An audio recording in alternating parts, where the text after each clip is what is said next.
I decided to surprise my CEO wife at her office on a rainy Thursday afternoon. At least, that was the plan.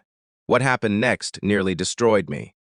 The windshield wipers moved back and forth as I drove toward the gleaming glass tower where my wife, Emily, worked. The building stood like a monument to success in downtown Chicago. 42 floors of ambition, innovation, and power.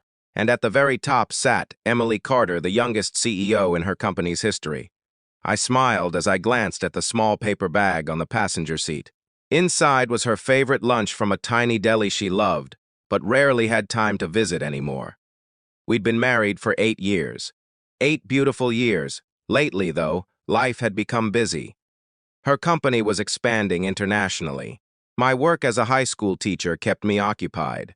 We still loved each other deeply, but our schedules often passed like ships in the night. That morning, she had left before sunrise. I wanted to remind her that even CEOs deserve to be spoiled sometimes. When I arrived at the building, I parked nearby and walked toward the entrance. The security guard greeted me with a polite smile. "Can I help you, sir?" "I'm here to surprise my wife, Emily Carter." His expression immediately changed. Recognition flashed across his face. "Oh, you're her husband." I nodded proudly. Then he said something that made my stomach drop. "That's nice. She's actually waiting for someone right now." I laughed lightly. "Probably a client." The guard pointed toward the lobby seating area. "No, sir. She's waiting for him." I followed his finger. A tall, well-dressed man stood near the elevators, holding a bouquet of white lilies. My heart stopped. The flowers, the nervous smile, the expensive suit. Every terrible possibility exploded inside my mind at once. The guard noticed my expression. "He's been here a few times recently." My chest tightened. "A few times?" I stared at the stranger as jealousy, confusion, and fear tangled together. 8 years. Could everything really change that quickly? Without thinking, I moved deeper into the lobby and sat where I could observe unnoticed. A few minutes later, the elevator doors opened. Emily stepped out. My wife looked stunning as always. Confident, elegant, successful. The kind of woman who could command a boardroom with a single sentence. Then, I watched her smile at the man. A smile so warm, it felt like a knife in my chest. She hugged him. My hands began shaking. The paper bag crumpled beneath my fingers. I wanted answers. I wanted explanations. Most of all, I wanted this horrible feeling to disappear. The pair entered a conference room together. I sat frozen. For nearly 20 minutes, every insecurity I had ever buried came rushing back. Maybe she had outgrown me. She was a CEO. I was a teacher. Maybe she deserved someone more successful. Someone from her world. Someone like him. Eventually, I couldn't take it anymore. I approached the reception desk. "Could you tell Emily her husband is here?" The receptionist smiled. "Of course." Moments later, Emily appeared. The second she saw me, her eyes widened. "David." Then, she rushed forward and wrapped her arms around me. For a brief moment, my fears faded, but then I remembered the man.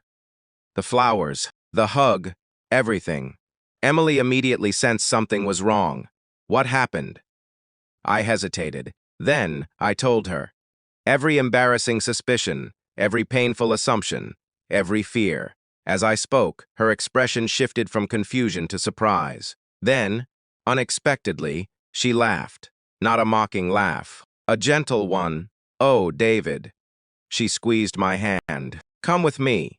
We walked down a hallway toward the conference room. My anxiety returned instantly. Emily opened the door. The man with the flowers stood inside. But what I saw next stunned me. The room wasn't set up for a business meeting.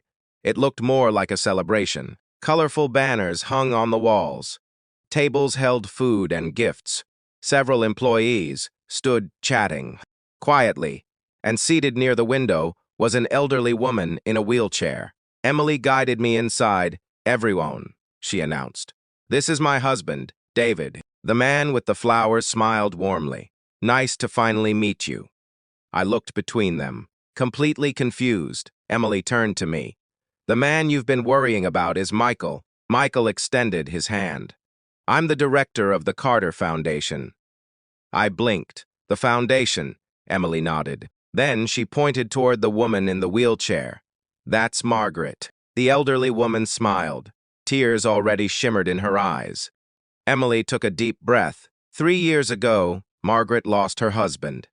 The room grew quiet. Shortly afterward, she lost her home. My heart sank, Emily continued. She spent months living in her car before a shelter helped her get back on her feet. I glanced around the room. Nobody spoke.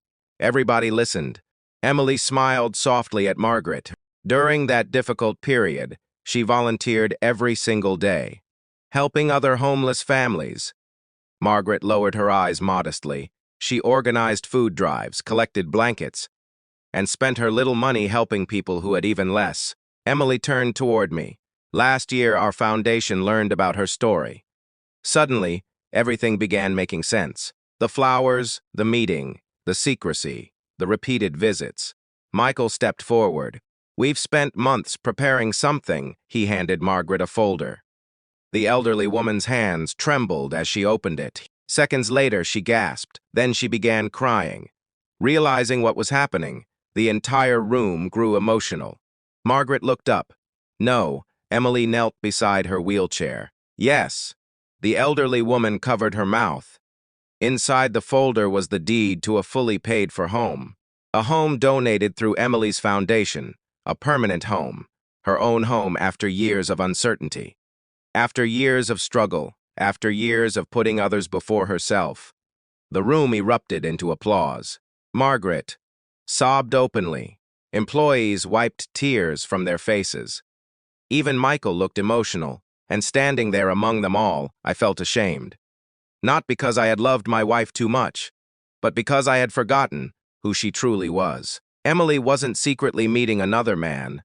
She was secretly changing someone's life. Then, something happened that transformed me completely. Margaret asked to speak. The room fell silent. She looked directly at Emily. You saved me. Emily shook her head. No, Margaret smiled through tears. You don't understand. She reached into her purse and removed a folded photograph. An old picture, worn from years of handling. My husband used to say that kindness is the only thing we leave behind. She handed the photograph to Emily. Today, you proved he was right. For a moment, nobody spoke.